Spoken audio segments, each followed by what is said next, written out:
Hey guys, Adrienne here from Adventures of Carlienne with another episode of Hawaiian at Home. Today we're going over Spam Musubi, per special request. Now, I personally haven't always loved Spam Musubi, mainly because when you buy it, it's like super overpriced. It's like buying salad. You just don't do that. But if you make it at home, that's a different story. Carl's gonna tell you. Hey guys, Carl here. Thank you, Adrienne. And yeah, today we'll be making Spam Musubi. Actually, we'll be making all kinds of different musubis. I kind of wanted to challenge myself a little bit and make something I have honestly never seen. Maybe someone's made this, I have no idea, but I wanted to challenge myself to make a Loco Moco Musubi. Yes, you heard it, a Loco Moco Musubi. So yeah, if you like this kind of content, please subscribe, hit that bell, give it a like, give it a share to all your peoples, and yeah, let's get into this.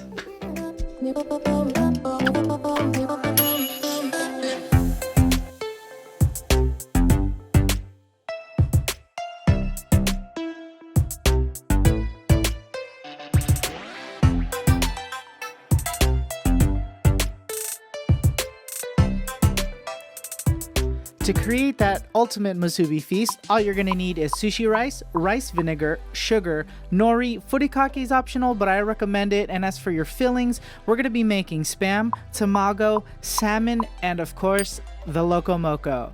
Now you can experiment with different fillings, use chicken, corned beef, and whatever you want. And we're gonna start off with making a sauce, and you're gonna take a 1/4 cup of shoyu, a 1/4 cup of sugar, and a 1/4 cup of water. Put that in a pot, bring it up to a boil, and get it nice and thick. Now once it's at that glazed consistency, you're just gonna pour it into a container and just put it aside. The next thing we're gonna do is cut these nori sheets right in half. Now you can do this in thirds, it's totally preference. Now for the spam, and it's a little hard to get out of the can, but instead of acting like it's a shake weight, go ahead and squeeze the can and then it should come out nice and easy. Then we're gonna slice our spam and pan fry it right on top of a medium-high heat pan and give it that caramelization that it deserves. Now I forgot to mention this earlier, but you should probably start your rice now. And our ratio for sushi rice is 1 cup of uncooked rice to 1.5 cup of water. Now back to the cooking. Now I broke down a ton of salmon the other day, so I have a bunch of salmon bellies laying around, and that's what we're gonna use to stuff our salmon musubis. Now we're gonna give that a little pan fry and break it up into little pieces and set it aside. For our tamago, we're gonna take 8 eggs and 8 ounces of dashi and give that a good mix. Then we're gonna add in 2 tablespoons of sugar, just because I really enjoy the sweet version of tamago. You can add soy sauce instead of sugar if you like the more savory kind. Now you're gonna need a tamago pan for this, and if you don't have one, honestly you can just make an omelet in a regular pan. Just don't tell any Japanese person that I told you to do that, okay? Thanks. And you're just gonna repeat making all these tamago yakis or omelets until you're satisfied and set them aside. Now we're gonna cook the fillings for our Loco Moco Musubi, and if you don't know how to make our Loco Moco hamburger mix, the link will be right at the top corner of this video or in the description below. So go ahead and watch that after you've watched this video, or actually before you attempt this Loco Moco Musubi.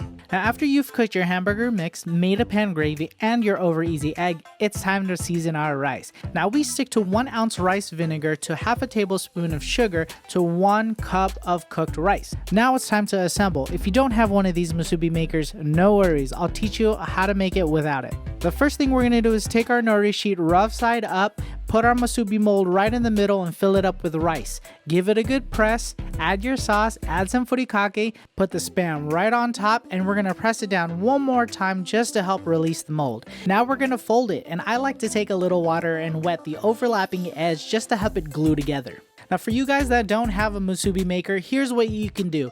You're gonna take the spam can and grease the inside of it with a little oil, and that's your musubi maker. Use some wet fingers and fill it up with some rice and pat it down. You're gonna place it right on top of that nori sheet, give it a good left tap, and it should come right out. And again, drizzle some sauce, furikake, put your spam on top, wet the edge, and give it a nice fold. And there you have it, that's Spam Musubi. Now we're gonna make our Salmon Belly Musubi, and it's pretty simple after the first one, right? You're gonna lay down your rice, put some salmon in there, do your sauce, do your furikake, then give it a nice fold. Pretty easy, isn't it? Honestly, it's easier making this thing than explaining it. For your tamago, I like to cut them in slices just because they're a little easier to fill. And same thing, rice, tamago, a little sauce if you want, or you don't have to, and then fold it. Pretty easy, right? Now for the big boy, the one I wanted to challenge myself with, the Loco Moco Musubi. Now after laying down some rice, you're gonna cut your hamburger mix into some strips and then press it down to remove the mold, just because the final steps are gonna be easier. You're gonna pour some gravy on top of your burger mix, then your egg, and give it a fold. Don't press too hard, you might pop that yolk. And there you have it, a Loco Moco Musubi. Look at that yolk. I'm definitely not saving any of this for Adrian. Sorry. I hope you learned a lot about making musubis, and honestly, I can't wait to see what kind of creations you guys make. Let us know in the comments about all your crazy musubi ideas. Thank you guys for watching, it means a lot to us, and until the next one, bye.